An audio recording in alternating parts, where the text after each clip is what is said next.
وسلم علی رسولہ الکریم اما بعد فاعوذ باللہ من الشیطان الرجیم بسم اللہ الرحمن الرحیم عن ابی ہریرہ رضی اللہ تعالی عنہ قال قال رسول اللہ صلی اللہ علیہ وسلم ان سورۃ فی القرآن 30 آیۃ شفعت لرجل حتى غفر له وهي تبارک الذی بیدہ الملک رواہ احمد والترمذی وابو داؤد والنسائی وابن ماجہ۔ حضرت ابو ہریرہ رضی اللہ تعالیٰ عنہ سے روایت ہے، وہ فرماتے ہیں کہ رسول اکرم صلی اللہ علیہ وسلم نے ارشاد فرمایا، قرآن کی 31 آیتوں والی سورت ہے، ایک شخص نے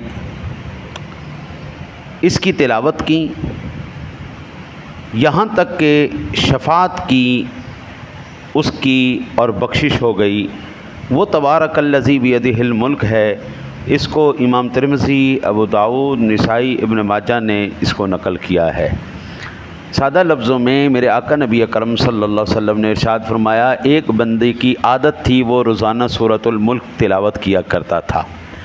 جس وقت وہ فوت ہو گیا، اللہ تعالیٰ نے فوت ہوتے ہی اس سورت کی برکت سے، یعنی اس صورت نے اس بندے کی اللہ کی بارگاہ میں سفارش کی، اس کی شفاعت کی، اللہ تعالیٰ نے اس صورت کی سفارش پہ اس بندے کی بخشش فرما دی۔ سورہ ملک 30 آیاتیں ہیں، جو روزانہ یہ پڑھ لے۔ میں ایک جملہ عرض کرتا ہوں، شاید آپ کو یہ سخت لگے۔ حلالی ہونے کے لیے یا حرامی ہونے کے لیے کسی سرٹیفکیٹ کی ضرورت نہیں ہوتی، بندے کی عادتیں بتا دیتی ہیں بندہ کس کیٹیگری کا ہے۔ بندے کی عادتیں بتا دیتی ہیں یہ کس کیٹیگری کا بندہ ہے۔ اچھا آدمی وہ ہمیشہ اچھائی کرے گا، اس کے ساتھ جو مرضی کر لیں آپ، اس نے اچھائی کرنی۔ میں سب سے بڑی مثال جناب رسالت مآب صلی اللہ علیہ وسلم کی آپ کی بارگاہ میں پیش کروں گا کہ کائنات میں کون سا ایسا ان کے قرب و جوار میں کافر تھا جس نے حضور کو تکلیف نہیں پہنچائی؟ کیا حضور نے برے اخلاق سے ان کا جواب دیا؟ نہیں دیا۔ کفار کون سے ایسے وہ خبیث لوگ تھے، کتنے حضور نے اچھائی کی، کیا انہوں نے کبھی اچھائی سے جواب دیا؟ بندے کو سرٹیفکیٹ کی ضرورت نہیں ہوتی، عادتیں بتا دیتے۔ پھر انسان کی جو فطرت ہوتی ہے نا، جو وہ فطرت وہ صرف زندگی تک نہیں رہتی، مرنے کے بعد بھی وہ فطرت جاری رہتی ہے۔ اس کی ہمیں مثال اس حدیث پاک میں ملے گی۔ ابن عباس قال ضرب بعض اصحاب النبی صلی اللہ علیہ وسلم خباءه على قبر وهو لا يحسب انه قبر فاذا فيه الانسان يقرا سوره تبارك الذي بيده الملك حتى ختمها فاتى النبي صلى الله عليه وسلم فاخبره فقال النبي صلى الله عليه وسلم هي المانعه هي المنجيه تنجيه من عذاب الله رواه الترمذی۔ حضرت ابن عباس رضی اللہ تعالیٰ عنہ فرماتے ہیں کہ نبی اکرم صلی اللہ علیہ وسلم کے کسی صحابی نے ایک قبر پر خیمہ ڈال دیا، ان کو پتہ نہیں تھا نیچے قبر ہے، خبر ڈال دیا۔ انہیں خبر نہ تھی یہاں تک کہ قبر ہے، پتہ لگا کہ اس میں ایک شخص سورۃ تبارک الذی بیدہ الملک پڑھ رہا ہے، حتیٰ کہ اس نے ختم کر لی۔ وہ نبی اکرم صلی اللہ علیہ وسلم کی خدمت میں حاضر ہوا، اس واقعے کی خبر تھی تو نبی اکرم صلی اللہ علیہ وسلم نے فرمایا یہ سورت روکنے والی ہے، نجات دینے والی ہے اور اللہ کے عذاب سے نجات دے گی۔ اس کو امام ترمذی نے نقل کیا۔ قبروں کے اوپر بیٹھنا، خیمے لگانا یہ جائز نہیں ہے، یہ جائز نہیں، لیکن اس صحابی کو پتہ ہی نہیں تھا نیچے قبر ہے، ہاں جی، انہوں نے لگا دی۔ اب وہ کہتے ہیں کہ جیسی رات گزری، عشاء کا وقت گزرا تو مجھے اس قبر میں سے تلاوت کی آواز شروع ہو گئی، سورہ ملک کی تلاوت شروع ہو گئی۔ میں حیران ہو گیا، ادھر ادھر دیکھوں، اندر باہر دیکھوں، ہے کوئی نہیں، لیکن سورت کی مجھے آواز آ رہی ہے۔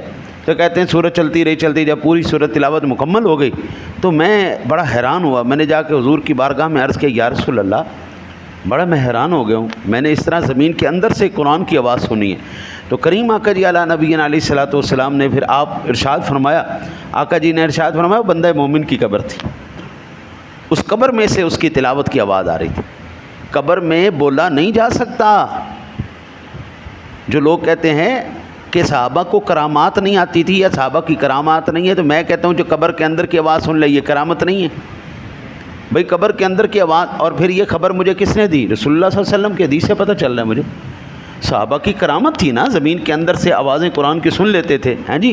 اور انسان کی وہ طبیعت جو زندگی میں اس کی بنی ہوئی ہے، اگرچہ وہ مرنے کے بعد اعمال ختم ہو جاتے ہیں، ثواب ملنا ختم ہو جاتا ہے، لیکن وہ عادتیں ویسی ہی رہتی۔ جو بندہ دن بھر کام کرتا ہے نا جی، تو خواب میں بھی اس کو ویسی چیزیں نظر آتی ہیں. فلمیں ڈرامے دیکھے تو ڈرونے خواب آئیں گے اس کو. قرآن پاک پڑھ رہا تو اکثر پھر سوتے ہوئے بھی قرآن ہی پڑھتا رہتا ہے، سوتے ہوئے بھی وہی باتیں کرتا ہے جو جاگتے ہوئے باتیں کرتا ہے. انسان کی طبیعت کے اندر وہ رچ بس جاتی ہیں. تو اگر اچھائی اس کی شخصیت میں ہوگی تو مرنے کے بعد بھی حضرت جی قرآن کا قاری قبر میں قرآن ہی پڑھے گا، دین کا عالم وہاں پہ بھی دین کے مسئلے ہی پڑھے گا. جو بندے کی شخصیت ہوگی، آپ کتے سے کہیں میاؤں میاؤں کرنا شروع کر دے، وہ نہیں کر سکتا، اس کی فطرت ہے وہ کرنا. آپ بچھو سے کہیں پیار کرنا شروع کر دے، نہیں، اس کا فطرت ہے ڈنک مارنا. ہر ایک بندے کی اپنی اپنی فطرت ہے. جو جس فطرت پہ زندہ رہے گا موت بھی اس کو اسی فطرت پہ آئے گی، اور مرنے کے بعد بھی اس کے وہی اعمال جاری رہیں گے. اچھائی کرے گا تو بابا وہاں پہ بھی اس کو یہی چیز کا نم کا نومت العروس ہو جائے، جس طرح پہلی رات کی دلہن سوتی ہے، قبر بھی جنت کا باغ ہو جائے گی. اگر دنیا میں ساری مخلوقات کو، انسانیت کو، حضور کے غلاموں کو تنگ کرتا رہا، امت مسلمہ کو تنگ کرتا رہا، عذاب میں ڈالی رکھا، تو اللہ بھی اس کی قبر کو جہنم کا گڑھا ہی بنائے گا، وہ بھی عذاب میں ہی رہے گا. دعا کرتے ہیں اللہ تعالیٰ آپ کو مجھے حضور کی سچی محبت نصیب فرمائے.